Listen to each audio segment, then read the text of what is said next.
The apartment had become a museum of silence. Every evening, I'd come home to find her already sequestered in the home office, the door closed, the light from her laptop casting shadows under the crack.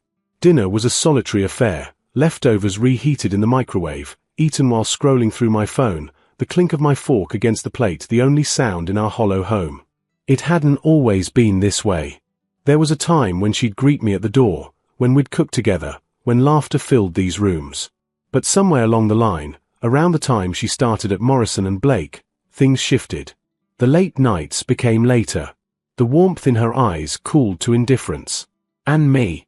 I became furniture, functional, expected, but utterly unremarkable. "Can we talk?"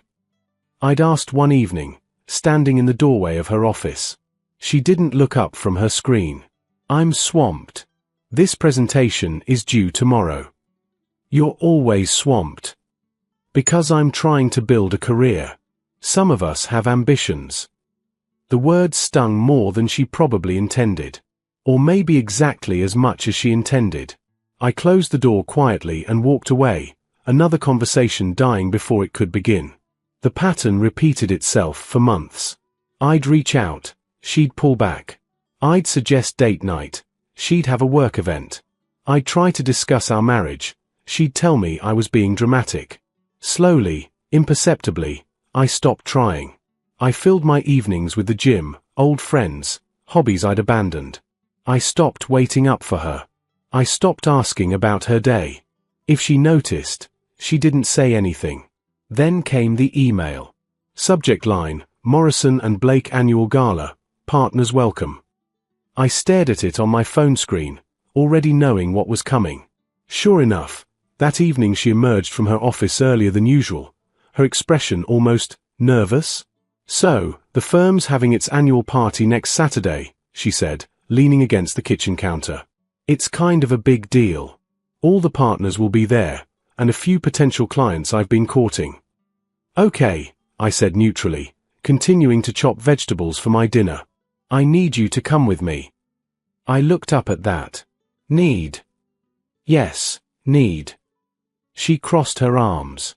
"It's important for my image. Everyone else brings their spouses. It looks bad if I show up alone, like I can't maintain a stable home life." There it was. Not "I want you there" or "I'd love your company." I was a prop. A accessory to complete her professional costume. "Please," she added, and I could hear the strain in her voice. "Just this once. You don't even have to stay the whole time. Just make an appearance, smile for a few photos, chat with some people." I set down the knife and studied her. Really looked at her for the first time in weeks. She was thinner, dark circles under her eyes poorly concealed by makeup. Her designer blouse was impeccable, but her fingers worried at the hem nervously. For a moment, I almost felt sorry for her. "What's in it for me?" I asked quietly. She blinked. "What?" "You've ignored me for months. Treated me like I'm invisible in my own home. Now you want me to play the doting husband for your colleagues. That's not fair. I've been busy. And I've been here. Waiting.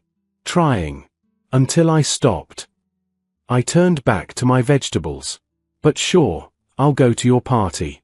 I'll even wear a nice suit. I'll smile and be charming." Relief flooded her face. "Thank you. I really—" "I'm not finished," I interrupted. "I'll go, and I'll be perfectly polite. But don't expect me to pretend everything's fine between us. Don't expect me to hover around you all night or play the devoted partner. You want me there for appearances? Fine. But that's all you're getting. Appearances." She opened her mouth, closed it, then nodded stiffly. "Fine. As long as you're there." As she walked back to her office, I wondered if she understood what I was really saying. Probably not. She hadn't been listening to me for a long time. The party was in 6 days. I ordered a new suit online and went back to making dinner for one. The ballroom at the Riverside Hotel was exactly what I expected. Crystal chandeliers, white-clothed tables, and a crowd of people wearing ambition like expensive cologne. She'd been tense the entire drive over, checking her makeup in the visor mirror, adjusting her emerald dress for the dozenth time. "Remember," she said as we pulled into the parking garage, "Mitchell Richardson will be here. He's the senior partner I told you about. And Sarah Kwan from the Chen account. Please be engaging." "I'll be delightful," I assured her, my tone flat enough that she shot me a look. Inside, she transformed instantly. The nervous woman from the car vanished, replaced by someone confident, radiant, working the room with practiced ease. Her hand found my elbow as we entered, a gesture that would have warmed me months ago. Now it felt like a leash. "There's Mitchell." She pulled me toward a silver-haired man holding court near the bar. "Mitchell, so good to see you." The introductions were mechanical. I shook hands, smiled appropriately, laughed at the right moments. I was the perfect husband, for exactly 10 minutes. Then I excused myself. "Getting a drink," I murmured. "You want anything?" "No, I'm fine." She barely looked at me, already deep in conversation about quarterly projections. At the bar, I ordered a whiskey and surveyed the room. That's when I noticed him. Mid-30s, designer stubble, talking animatedly with a group near the windows. But every few seconds, his eyes drifted toward my wife. And every time they did, she seemed to glow a little brighter. Interesting. First time at one of these torture sessions. A woman appeared beside me, waving down the bartender. She was petite, sharp-eyed, with a name tag that read Jennifer Torres, marketing director. That obvious. You have the look of someone contemplating an escape route. She grinned. "I'm Jennifer. And you're?" "Married to the woman currently monopolizing Mitchell Richardson," I said, raising my glass in their direction. "Ah, you're her husband. She talks about you." Something in Jennifer's tone made me doubt that was entirely positive. "She's very driven. One of the rising stars." "So I'm told." We fell into easy conversation. Jennifer was funny, self-deprecating about her own work struggles, and refreshingly honest about office politics. When another colleague joined us, Tom something, from accounting, the conversation expanded into a comfortable group. I saw my wife glance over once, then twice. The second time, her eyes narrowed slightly when she saw me laughing at something Jennifer said. "Good. Let her wonder." "Your wife looks like she wants to murder me," Jennifer whispered, not unkindly. "Should I be worried?" "Only if you're afraid of someone who's spent the last 3 months treating me like expired milk." Jennifer's eyebrows rose, but she had the grace not to pry. Instead, she introduced me to more people. I discovered I was actually good at this. The mingling, the small talk, the casual networking. Without my wife anchoring me, I was free to be myself. People responded to it. An hour passed. Then another. I worked the room like a politician, collecting business cards, sharing stories, genuinely connecting with strangers who found me more interesting than I'd found myself in months. And through it all, I felt her gaze tracking me like a spotlight. Finally, she appeared at my elbow, her smile tight. "Can I talk to you?" "Of course." I excused myself from a conversation about fantasy football and followed her to a quiet corner. "What are you doing?" she hissed. "Mingling. Isn't that what you wanted?" "I wanted you to stay with me, to help me make connections." I tilted my head. "You told me to be engaging. I'm being engaging. Just not exclusively with you." Her jaw tightened. "People are asking where you disappeared to. It looks weird that we're not together." "Does it?" "Because for months, we haven't been together. I'm just making that visible." I kept my voice even, almost kind. "You wanted appearances. Here we are, appearing. Just not in the way you scripted." "You're being childish." "I'm being honest. There's a difference." I started to walk away, then paused. "By the way, who's the guy by the windows? The one you keep looking at?" She flushed. "That's Aaron. He's just a colleague." "Sure he is." I smiled without warmth. "Enjoy your evening. I'll be around." I left her standing there and rejoined Jennifer's group, who were now dissecting the terrible catering choices. From across the room, I saw Aaron approach my wife, saw them talk in low voices, saw her gesture in my direction. Aaron's eyes found me, assessment clear in his gaze. The thing about being invisible for months is that you learn to see very clearly. From my vantage point near the dessert table, I watched the subtle dynamics of the room like a nature documentary. The hierarchies, the alliances, the careful dance of ambition and ego. And I watched my wife panic. She kept circling back to Mitchell Richardson, laughing too loudly at his jokes, touching his arm with practiced familiarity. But her eyes kept darting to me, to Aaron, back to me. The confident woman who'd walked in 2 hours ago was beginning to crack. "You're enjoying this, aren't you?" Jennifer had reappeared with a plate of tiny desserts that probably cost more than they were worth. "Is it that obvious?" Only to someone paying attention. Which, for the record, several people are. She popped a chocolate truffle in her mouth. "The rumor mill is already grinding.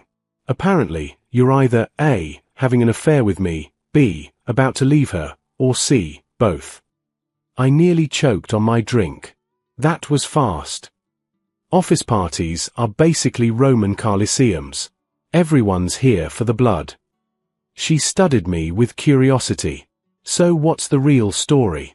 You don't have to tell me, but you seem like you need to tell someone." Maybe it was the whiskey. Maybe it was the months of silence. Maybe it was just nice to have someone actually ask. I gave her the abbreviated version, the emotional absence, the dismissal, the slow death of trying. Jennifer listened without judgment. When I finished, she just nodded. "And tonight was supposed to be her reclaiming you as her prized possession for the crowd." Something like that. "Well, you're certainly not cooperating." She grinned. "I approve. Passive resistance is underrated." Across the room, I saw my wife extract herself from a conversation and make her way toward Aaron. He was alone now, checking his phone. When she approached, he looked up, but his smile was polite, distant. They talked for maybe 30 seconds before he excused himself, leaving her standing alone in the middle of the ballroom. The vulnerability on her face was stark. For a moment, she looked lost, scanning the crowd like she was searching for a lifeline. Her eyes found mine. I raised my glass in a small salute and turned back to Jennifer. "That's cold," Jennifer murmured. "That's fair," I corrected. The evening progressed. I was introduced to a senior partner's wife who shared my love of mystery novels. We spent 20 minutes enthusiastically discussing plot twists and unreliable narrators. I helped an awkward intern navigate a conversation with the CFO. I even ended up in a surprisingly deep discussion about urban planning with Tom from accounting. And through it all, my wife drifted through the party like a ghost, trying to recapture the magic of the evening's beginning and failing. People were polite but distracted. Conversations that should have been golden opportunities fizzled. Aaron avoided her entirely, staying on the opposite side of the room. At one point, Sarah Kwan, the client my wife had mentioned, approached me instead. "You're her husband, right?" Sarah had the direct manner of someone who didn't waste time. "She's been trying to get a meeting with me for weeks." "I've heard." "Tell me something." "She's good at her job, I can see that from the proposal she sent. But is she someone I can trust? Someone who keeps commitments?" The question hung between us, loaded with implications. I could have lied. Could have played the supportive spouse, said all the right things. 6 months ago, I would have. Honestly. I met her gaze. I don't know anymore. She used to be. But lately, she's been very good at saying what people want to hear and very bad at following through. Sarah nodded slowly. "That's what I thought. Thank you for the honesty." She walked away, and I felt a pang of guilt, quickly suppressed. I'd told the truth. If that damaged my wife's prospects, well, maybe she should have thought about that before treating our marriage like an afterthought. By 10 o'clock, the party was winding down. My wife found me near the coat check, her perfect makeup now showing cracks, her eyes red-rimmed. "We need to leave," she said quietly. "Okay."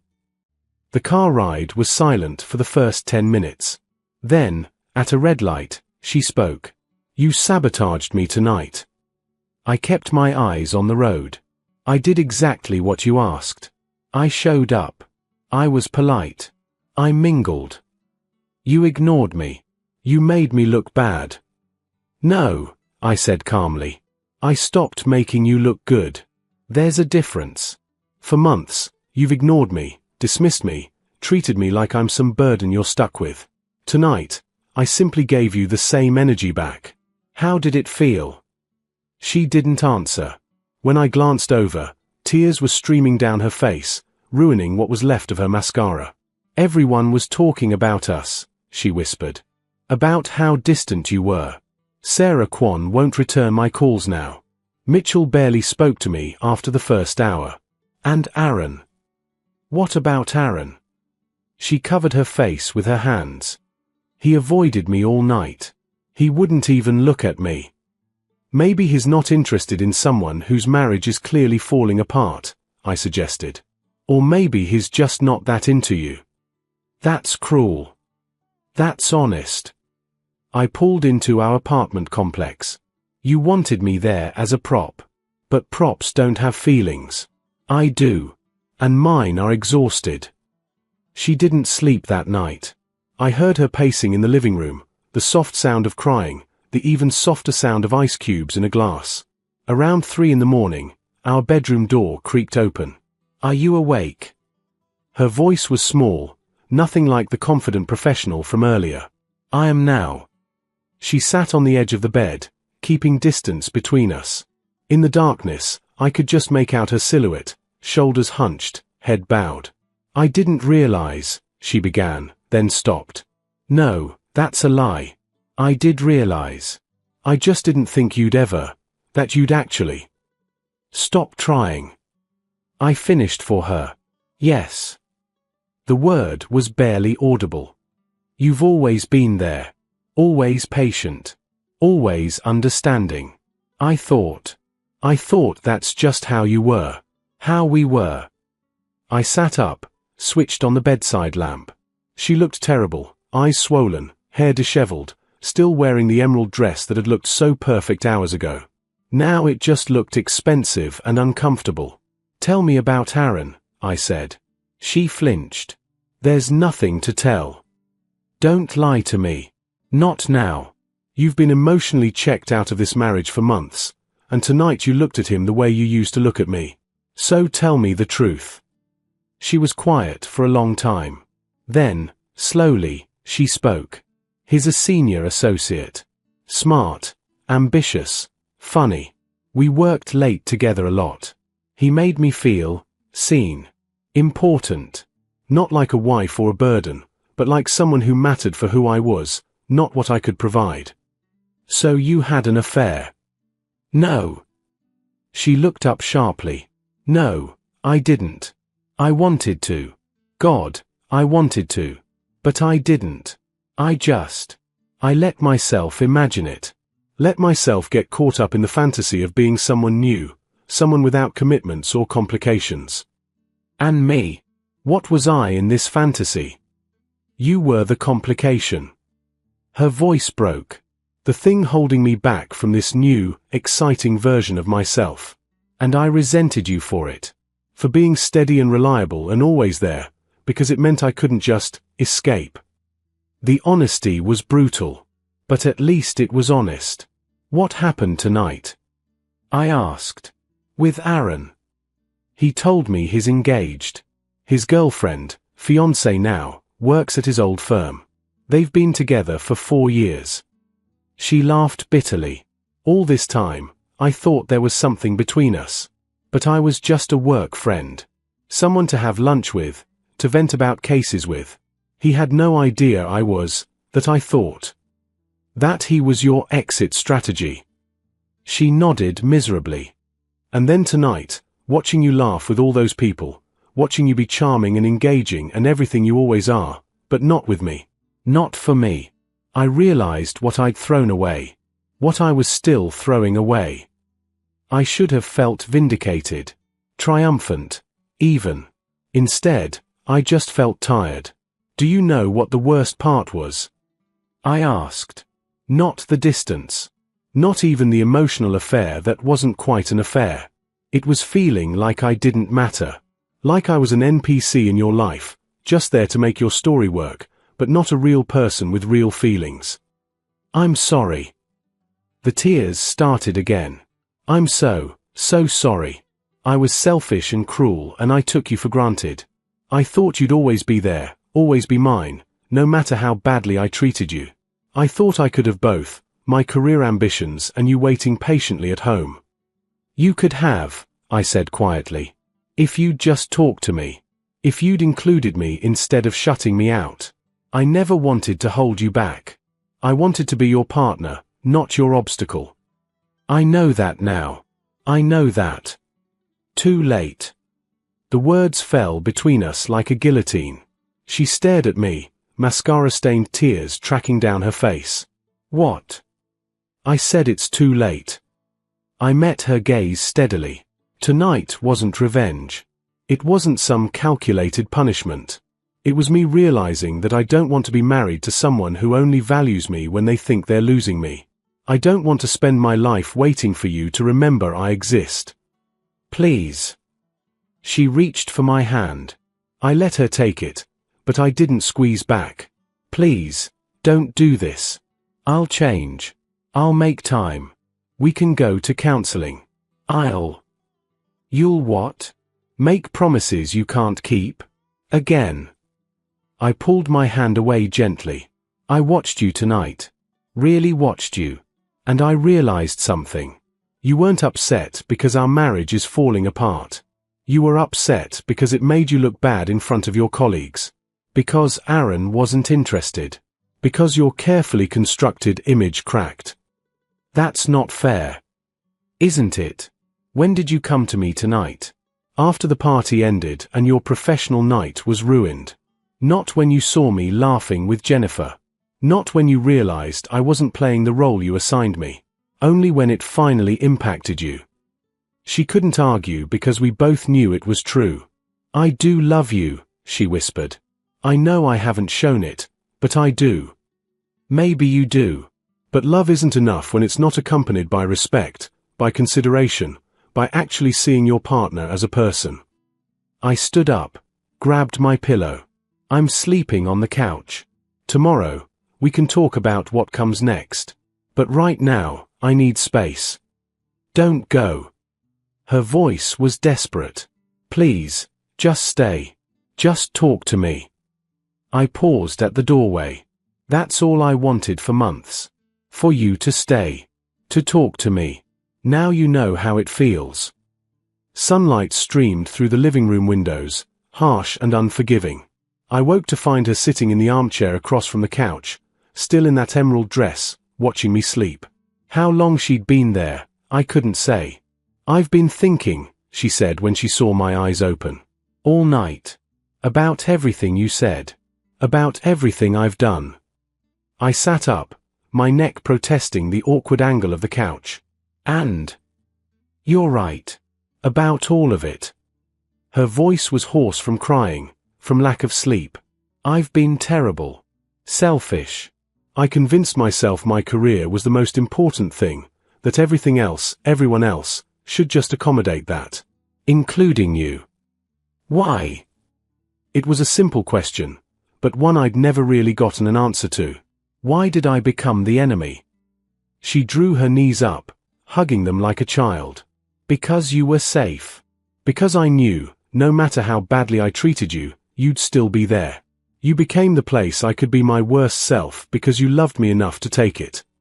She laughed bitterly. God, that sounds even more horrible out loud. It does. My mother did the same thing to my father, she continued quietly. Worked all the time, made him the low priority, took him for granted. And he stayed. For 30 years, he stayed, and she just kept taking and taking until there was nothing left of him but resentment and silence. I swore I'd never be like her. And yet. She looked at me with raw honesty. Somewhere along the way, I became exactly what I feared. The difference is, you're not my father. You're not going to stay and slowly dissolve into bitterness. I stood, walked to the window. Our apartment overlooked a small park where early morning joggers were already out, starting their days with purpose and energy. Everything out there seemed so normal, so far removed from the wreckage of our marriage. "I don't want a divorce," I said finally. "Not really. But I also can't go back to how things were." "I'm not asking you to." She stood, came to stand beside me, close, but not touching. "I'm asking for a chance to do better. To actually be your partner, not your burden or your burden bearer." Words are easy at 5 in the morning when you're terrified of being alone. "They are," she agreed. "Which is why I'm not just offering words." She pulled out her phone, showed me her screen. It was an email, time-stamped 4:47 a.m., to her boss. "I'm requesting a transfer to a different department. One with regular hours. No more late nights, no more weekend emergencies. I also turned down the senior associate position I've been gunning for." I stared at the email. "You can't do that. You've worked so hard." "For what?" she interrupted.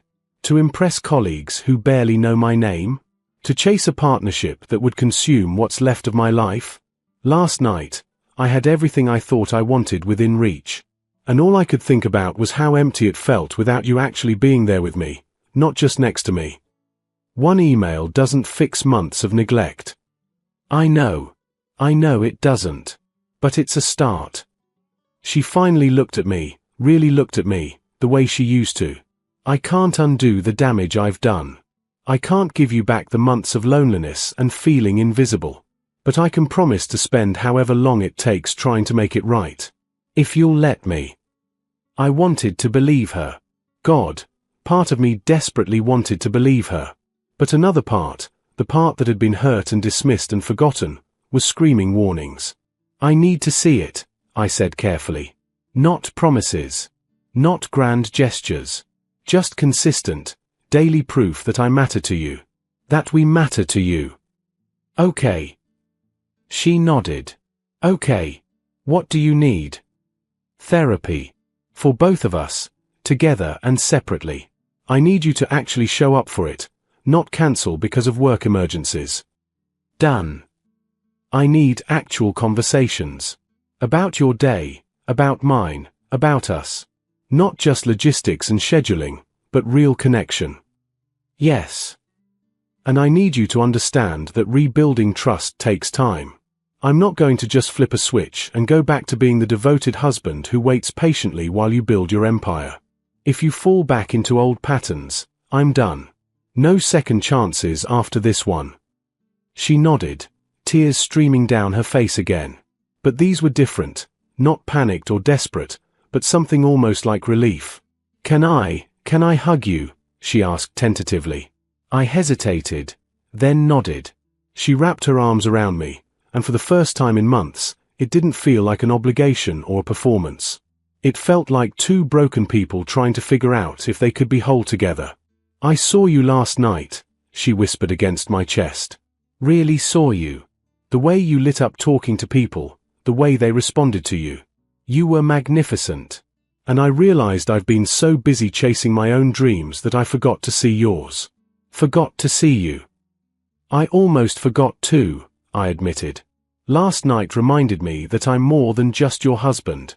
I'm a person. And I deserve to be treated like one." "You do. You absolutely do." We stood there as the sun rose higher, neither of us willing to let go first. Eventually, she pulled back. "I should shower. Change out of this dress. Maybe sleep for a few hours." "Okay. And then maybe we could get breakfast. Somewhere nice. And just talk. Really talk." I considered her carefully. The makeup-smudged face, the rumpled designer dress, the vulnerability in her eyes, it was all real. Whether it would last, I couldn't know. But maybe it was worth finding out. "Breakfast sounds good," I said. 3 months later, we were sitting in a different restaurant, not fancy, just our neighborhood diner, splitting an omelette and arguing good-naturedly about whether pineapple belonged on pizza. Her phone buzzed. She glanced at it, then turned it face down on the table. "Work?" I asked. Can wait until Monday. She reached across the table for my hand. I'm here now. And she was. Not perfectly. There were still hard days, still moments when old patterns tried to reassert themselves. The therapy was difficult and uncomfortable and necessary. We had to relearn how to be married to each other, had to rebuild foundation stones that had crumbled. But she was trying. Every day, in small ways and large, she was trying. Coming home at reasonable hours. Asking about my day and actually listening. Putting her phone away during dinner. Remembering that marriage was a partnership, not a performance. The work party the following year was different. We arrived together and stayed together, not because she needed me as a prop, but because we genuinely wanted to be there as a unit. When Jennifer approached with a knowing smile, my wife extended her own hand first. I don't think we've properly met, she said warmly. I'm his wife. Thank you for being kind to him when I wasn't. Jennifer blinked in surprise, then shook her hand. Everyone deserves kindness. I'm glad you figured that out. Later, as we danced to some forgettable pop song, she rested her head on my shoulder. Do you forgive me? She asked quietly. Really? I'm working on it, I answered honestly. Some days more than others. That's fair. But I'm here. And I'm trying too. That counts for something. It counts for everything. The truth was, we'd never be the couple we were before. That version of us had died somewhere in those months of silence and neglect. But maybe, just maybe, we were building something better, something more honest, more resilient, more real. And if that meant remembering the party where everything broke open, where I'd returned the energy she'd given me and watched her world crack apart, well, maybe that was a memory worth keeping. Not as a weapon or a reminder of pain, but as a marker of where we'd been and how far we'd come. I love you, she said. I know, I replied. And slowly, carefully, I was learning to believe it again. The song ended. The party continued. And we stayed, together, not because we had to, but because we chose to. Every day, we chose to. And that made all the difference.